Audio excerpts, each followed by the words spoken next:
Welcome to the Adaptable Entrepreneur. I am Coach Carter, and today I want to tell a story about a terrible loss that I had when I was an early entrepreneur, and kind of like that living in reality versus best case scenario.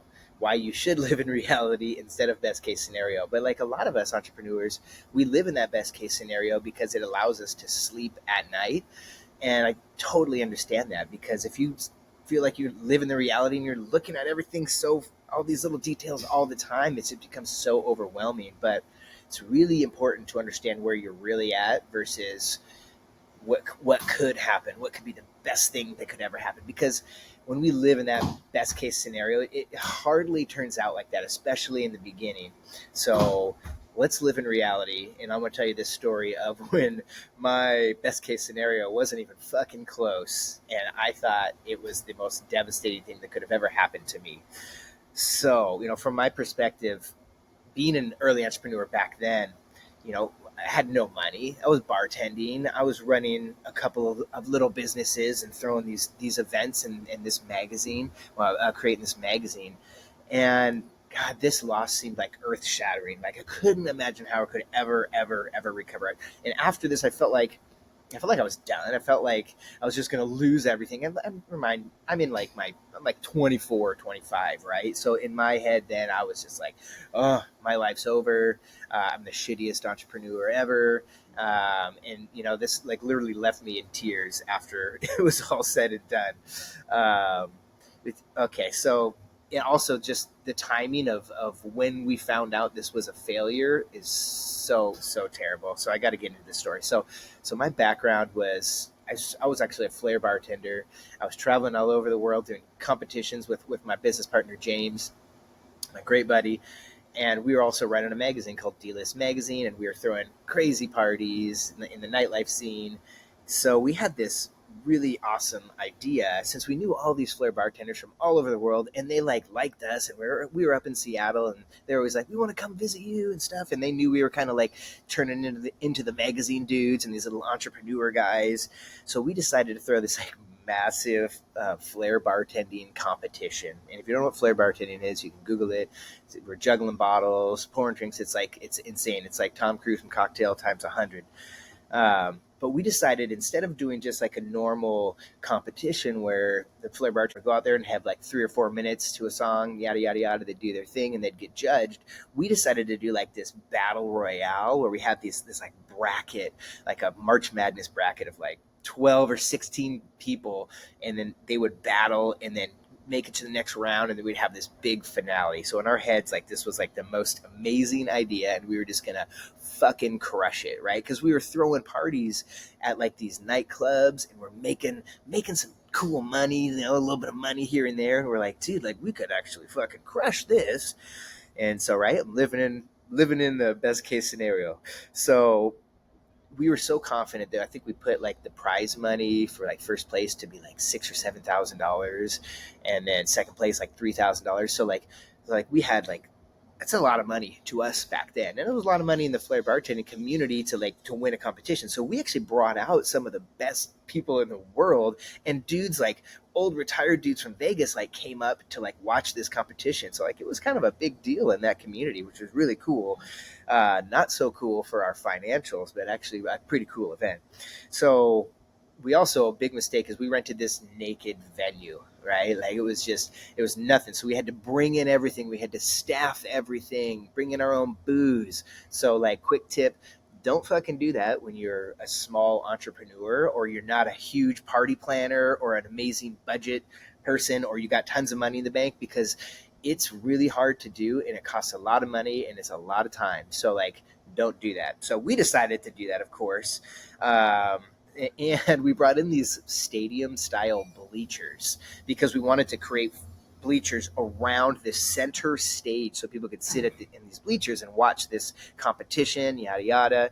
And just so you know, when they delivered those bleachers, they're all broken down, right? It's just like bars, nuts and bolts, and fucking the seats, and it's a pain in the ass. You have to like build them yourself. So we had like 4 sets of these things, and like we had to like build them, and like think of like going to like high school bleachers. Like it's a big fucking deal. It takes a long time to do that, right? So remember that and actually don't do that. So we got to the venue probably like 9 a.m., probably bartended the night before or whatever. And I think the doors open for the crowd to come in at 6 p.m. and then the competition started at 7 p.m. So already right there, like we would have had to be there for 8 or 9 hours setting up just to like open the doors. So that was already just a major flaw, a major fuck up. We didn't really think that through. And we know we had awesome helpers, but most of the work fell on me and then my business partner James. So yeah, it was a lot of work just to fucking get the doors open. And I had to like write notes and relive this whole experience because I didn't want to forget any details because it's happened. I mean, it's happened like, geez, probably like 15 years ago. So I remember, okay, so we get this whole thing set up. We had to bring in everything. We had to bring in the booze, the food. We did literally everything. We just had the space. So we opened the doors and we had these terrible paper tickets that we were handing out to people beforehand. And so it was just a joke. Probably no functionality at the door. People were probably just walking in. We had a small security staff and people were probably claiming that they were on the list. So maybe like 10% of people paid. But our plan was to get them at the bar. Like that was our plan. Like we're like, yeah, well, come on in, and we're just gonna kill this bar. So I think we needed something like $25,000 to break even. We probably brought in about $8,000 worth of sponsorships to sponsor this whole event. So we needed about $17,000 roughly, to really make it happen, to break even. But like we weren't worried because we were gonna kill it at the bar. That was our whole mentality. Oh my gosh! And so it's just chaos. I remember people are coming in. We were judges of this competition too. So me and him were two judges. We had three other judges that flew up from Vegas to do this thing, and like I knew kind of about 20 minutes in, I was like, oh, this is going to be like a long competition because I mean, we had 16 dudes that had to go head to head, boom, boom, boom, boom, boom, all the way down. So I'm like, this might be like 4 hours. People aren't going to stay for that. So I was freaking out a little bit, but there were people there, probably few hundred people there. Like it was a decent crowd, right? And it was fun. The flair bartenders were awesome. They're having a great time. But about 2 hours in, our main bartender friend and she great buddy, she came in and she's like, guys, we're almost out of booze. And I was like, fucking yes, dude, like let's roll. We're selling out of all this booze. We're just gonna crush it. And she's like, yeah, we're at like $6,000. And like my heart sank. Like I will never forget how she said, we're at $6,000. I'm like, oh my God, like the bar needed to be at 15 or 20 grand and we're almost out of booze and we're at $6,000. I mean, it was just a sloppy fucking setup, right? I mean, when you go into, if you're doing an event like this at a bar, like everything's going to be measured. And, I mean, like we just had people just pouring drinks. Who knows if they're charging people, probably a cash till, right? Like, how did we really expect to make $20,000? So, I mean, hello, of course we're young, we're early entrepreneurs. But I think, yeah, we needed the bar to make like 15 grand and the door to make 5 grand. And like, we're nowhere close. So in the middle of this competition, she tells us that, and I'm like, holy shit, like we're gonna lose like $10,000 or $12,000, and we still have to sit there and judge the rest of the competition with a smile on our face with all of our friends who like flew up to this whole thing. And like my mind is just spinning like, holy shit, how are we gonna fucking do this? Like how are we gonna make this money? We're gonna owe like $12,000 after this thing's said and done. And I'm just like, I can't even fucking, I got to put a smile on my face, right? And my heart is just like in my stomach. So I don't even remember where we got our original projections from. I think it was, just that back of the napkin. We're kind of like, hey, yeah, our packed nightclub's going to do about $20,000, 15, $20,000. And we worked at those nightclubs. So we knew that we could do that. We'd have a bunch of people there. We thought we'd actually generate that same revenue as like a nightclub. And that's, I think, a big problem with early entrepreneurs is we start to like convince ourselves so we can like get through it. We're like, the best case scenario will be we'll make $20,000 and then we'll make $10,000 at the door and we'll walk away with $6,000 to $10,000. And God, like that is not gonna happen all the time, especially early. It could happen if you're detailed everything out, but still, like it's never best case scenario. So like I said, in the middle of this competition, we find out we got to keep a smile on our face and figure out how we're going to pay for this $10,000 to $12,000 moving forward. And these are like our friends, so like we can't tell the winners to like, hey, hold on to your checks, like they are coming up to our competition. We are like the little entrepreneur dudes, and we are throwing this awesome event where we always throw crazy events, and they're looking at us like super excited to be there. And so we can't be like, hey dude, hold on to your check for like a month because until we figure out how to fucking make this extra $12,000, right? We were so young, we didn't know how to make that kind of money. That was so much money to us back then. That was so much money to us, like an extra $12,000. Remember, we had to still keep printing our magazine, so we had to make 10 to 12, $15,000 a month just to print our magazine, and that was a fucking struggle every single month. So an extra, just double that. I mean, like we were just freaking out, and I just remember like one of the worst things is we finally finish this competition. Everybody's out, but now we have to break down the whole venue because it's just a naked venue, right? So like we have to undo all those goddamn fucking bleachers. I remember how fucking horrible that was. It was like thinking, wow, we're losing $12,000 and I'm still here, and it's like 1 a.m. and I'm undoing these nuts and bolts to fucking break down these bleachers, and so I can load them outside so they can pick them up tomorrow. And I think we got out of there at about 3 or 4 in the morning, and I mean, just exhausted and just in tears because we didn't know. We thought we were done. Like, there's no way we could dig ourselves out of this hole. A few $1,000s, sure, but like $10,000 to maybe $15,000 back then, like that was way too much for us to even freaking fathom. And we needed it now. It wasn't like, oh shoot, we got to just figure this out and we got a couple weeks. No, like we needed it now. We're like handing these big checks to these guys and they're going to go and cash them.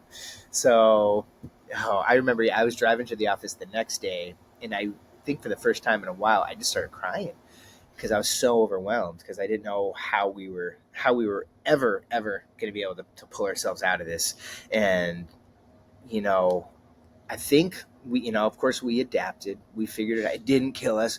We're still here. The magazine kept going. I think we probably robbed Peter to pay Paul and took some of that print money and did this and chipped in $1,000 from our tips or something. Like we made it work, and maybe we went to print a week late or something like that. We made it work. Wasn't the best thing we could have ever done, but it didn't kill us. But at the time, when you're in it, you feel like that's just the end, right? There's nothing left. We're done. I'm the shittiest entrepreneur ever, right?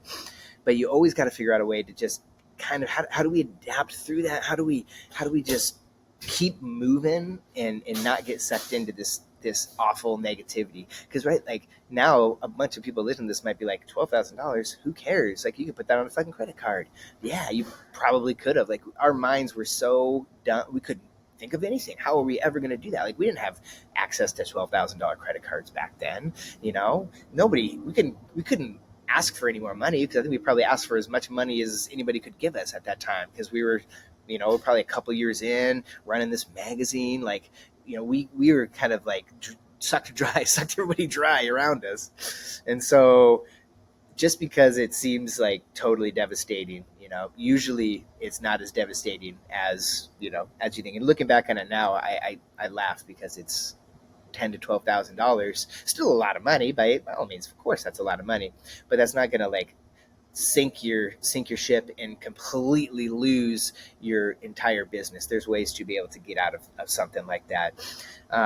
But I think the most important lesson is that the best case scenario never works. And that's why I'm so big on talking about your real finances, like living in reality versus best case scenario, not thinking, oh, next week I'm going to bring in $50,000 and the week after I'm going to bring in $70,000. And like, that's not realistic. So like when I'm budgeting and doing my cash flow sheets, I try to go a little bit lower than I think we might even bring in for like my restaurants, because I want to know where that tipping point is. How low can we? How bad of a week can we have to still survive?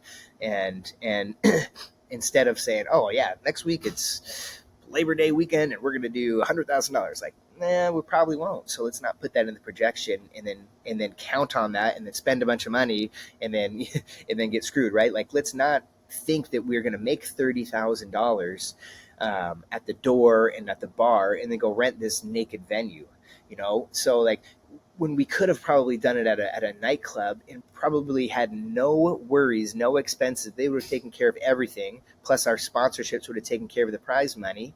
And then they would have given us probably $5,000 just to throw it there. The nightclub would have. So like we would have made that profit with so much less stress. We would have walked into a perfect a perfect setup.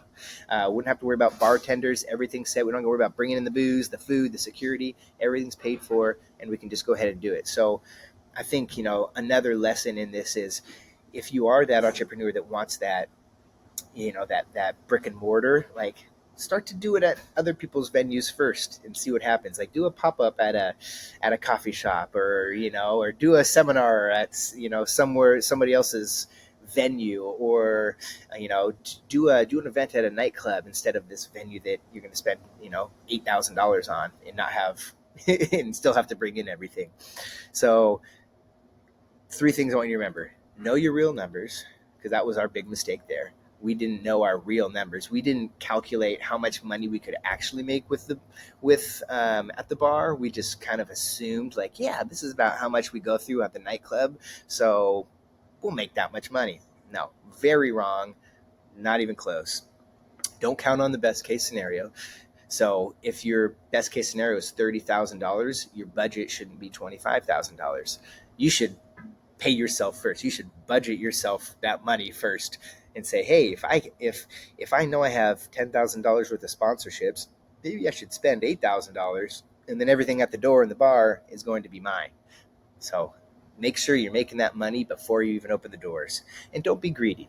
Like I said, we could have done it at a different location, and maybe instead of, if we had a perfect event at this naked venue and made $10,000, that would have been great, but that's very hard to do. So we could have walked into a nightclub and probably made $5,000 with no stress, no risk, and then walked out of there and had everybody been happy, and it would have been a great experience. But instead, when I look back at that, I have this anxiety panic attack thinking $6,000 at the bar, it needs to be at 20. Where did we go wrong? And now I still got to finish this whole fucking event and pay these guys and break down and then get to the office the next day and try to figure out how we're going to make sure that those checks don't bounce. So know your real numbers, don't count on best case scenario, and just don't be greedy. That back of the paper, back of the napkin math that I think a lot of us entrepreneurs do, especially early entrepreneurs, we do that a lot. We grab that napkin at the bar and we say, okay, this is a good idea. So if we have $10,000 and probably about $2,000 worth of expenses, and then we'll spend this much on this and we'll walk away with $3,000. And then you try to do it. You convince yourself without sitting down and creating that actual plan with real numbers. That is why knowing your finances is so important. Just knowing numbers in general is so important, because if you don't know how much everything costs and you're just doing the back of the napkin math, you always forget something. I mean, we forgot how to fucking, budget for booze. That was our biggest thing. How could we make $20,000 at the bar if we don't have enough booze to actually generate $20,000 worth of bar? If we didn't have people measuring back there, so we knew that everybody wasn't over pouring and handing out drinks for free. We had no way of calculating any of that. We just hoped and just guessed and just assumed that everybody was going to do the right thing. And they probably didn't do it maliciously, but we have to make sure of that. So you can't make $20,000 at the bar if you have $2,000 worth of product. So that's a big thing. Our losses are our losses, and they make us stronger, and everybody goes through them, and they can be $1 million loss, or they can be a $10,000 loss. And sometimes that feels like the same thing to different people in different places of their entrepreneurship. So just because you maybe had a $2,000 loss and you're a salon owner, that may be devastating, right? So, we got to remember, we got to stay adaptable. We got to do whatever we can to mitigate all of that risk. That's a huge thing. Minimize the risk. Minimize all the stupid risk. Don't be greedy. Know your numbers and keep going, because you're going to go through those losses. But you know what? A lot of times they just make you stronger. They made us stronger. We're still here 15 years ago. I'm laughing about it now. I'm going to have James on the podcast soon, and we're going to talk about all the stupid shit we did. So we're signing off. I'm really excited to keep this going. Thanks for listening. And remember, like, understand those finances, because if you do, you're actually going to be able to be adaptable instead of just hoping for the best case scenario.